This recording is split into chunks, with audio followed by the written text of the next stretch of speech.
औरतें सेफ नहीं है और रेपिस्ट को तिरंगा पहनाते हैं और उसको पार्टी में शामिल कर लेते हैं। गद्दारों को गोली मारो सालों को, अबे गद्दार तो तुम हो। जो बीजेपी भक्त है, जो इनका जो डायबोलिकल इसका भक्त है, उनको सबको साइकोलॉजिकल डिसऑर्डर है। इन लोगों ने सिर्फ घर में नहीं बोला, बाहर भी बोला। देख लो क्या हो रहा है।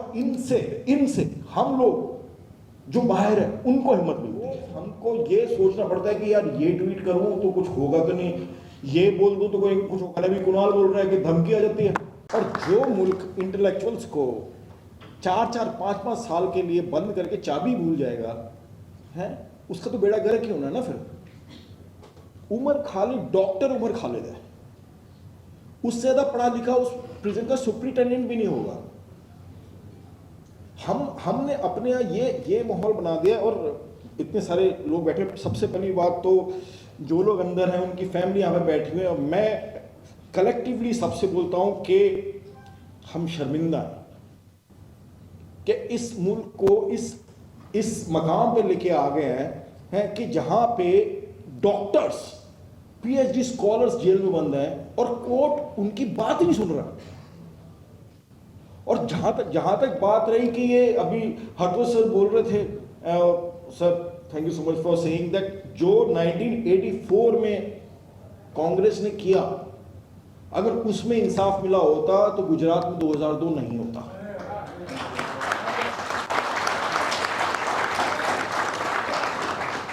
और कुछ भी भाषा, और ये प्रोजेक्ट जो है ना, ये मतलब ये हिंदुस्तान को डिवाइड करने का जो प्रोजेक्ट है, ये को अभी थोड़ी आया 2014 में।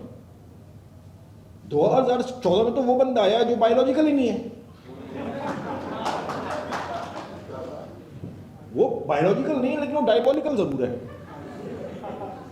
और वो बंदा, सर ने बिल्कुल सही बोला और दिग्विजय सर ने भी ये बात करी कि this guy is a reflection of who we actually are, right. और इन दैट सेंस मैं पर्सनली सोचता हूं कि ये जो गवर्नमेंट इनकी चल रही है, 2014 में जब ये आए, this was perhaps the truly representative government of this country, because ये सांप हमारे घरों में बैठे हुए हैं।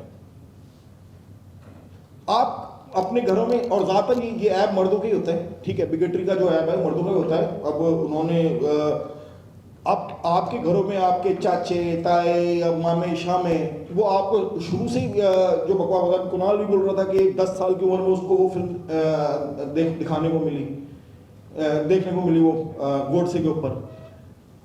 मेरा एक रिलेटिव है और वो मेरे साथ बैठा हुआ था, बात कर रहे, कहते कि यार वो भी पुलिस था, पुलिस से रिटायर्ड, ठीक है, 37 ईयर्स की सर्विस करता था। मैंने 37 साल किया है और मैं एक बात गारंटी के साथ कह सकता हूं, मैंने कहा क्या मुसलमान तो भी किसी का सगा हो ही नहीं सकता। मैंने कहा आपका दिमाग खराब है क्या है। विद इन 10 मिनट्स उसके गांव से फोन आया कि उसकी सगी बहन के सगे बेटे ने अपने सगे भाई का मर्डर कर दिया। तो मैंने कहा यार अभी आप कह रहे थे आपको तो ये नहीं पता आपकी सगी बहन का सगा बेटा अपने सगे भाई का सगा है। तो ये जो नैरेटिव जो बनता है ना हमारे यहाँ पे, और ये बहुत इंपॉर्टेंट है कि हम सब लोगों को जब भी ये बिगेटरी की बकवास सुनने को मिले, हमें वहीं पे उसको चैलेंज करना है और वहीं पे उसको बोलना है, you can't say this in front of me. अब जो हमारी फैमिलीज में, चाहे हम बाप हो या कोई भी हो, तो है उनकी रेस्पेक्ट के चक्कर में उनकी बकवास सुनते रहते हैं। इन लोगों ने बोला, इन लोगों ने सिर्फ घर में नहीं बोला, बाहर भी बोला। देख लो क्या हो रहा है। लेकिन सबसे एनकरेजिंग बात यह है, और उमर के फादर ने भी बोला कि इनकी हिम्मत नहीं टूटी है, और इनसे हम लोग जो बाहर है उनको हिम्मत मिलती है। और वो दिग्विजय सिंह जी भी बोल रहे थे यहां पे कि हम लोग ओपन प्रिजन में हैं। बिल्कुल सच बात है। हर रोज हमको ये सोचना पड़ता है कि यार ये ट्वीट करूं तो कुछ होगा तो नहीं, ये बोल दूं तो कोई कुछ होगा। अभी कुणाल बोल रहा है कि धमकी आ जाती है, ऑडिटोरियम जला देंगे, और जो ये धमकी दे रहा है ना उसके पास कसम से माचिस होगी भी नहीं, उसके पास होगी भी नहीं है। लेकिन माहौल ये है। और उसको सेलिब्रेट करें। इस मुल्क में हालत ये हो गई है दोस्तों, और ये हम सबको सोचने की बात है कि हम सब के सब उतने हिंदुस्तानी हैं जितने ये आरएसएस वाले हैं। हम शायद उससे ज्यादा है, वो तो है ही नहीं यार, उन्होंने तो अपने तिरंगा नहीं लहराया यार। और हम सबको हमने यहाँ पे हालत ये कर दी है कि आज की तारीख में औरतें सेफ नहीं है और रेपिस्ट को तिरंगा पहनाते हैं और उसको पार्टी में शामिल कर लेते हैं। शर्म नहीं आनी चाहिए हमें एज ए सोसाइटी? जो खुले में कोई बोल रहा है देश की गद्दारों को गोली मारो सालों को, अबे गद्दार तो तुम हो,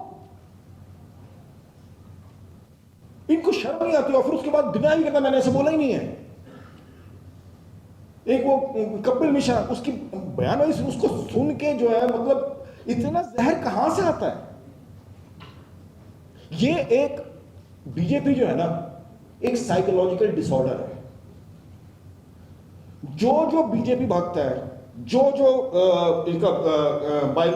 डायबोलिकल इसका भक्त है, उनको सबको साइकोलॉजिकल डिसऑर्डर है, और वो डिसऑर्डर है नफरत का, बिना किसी रीजन के।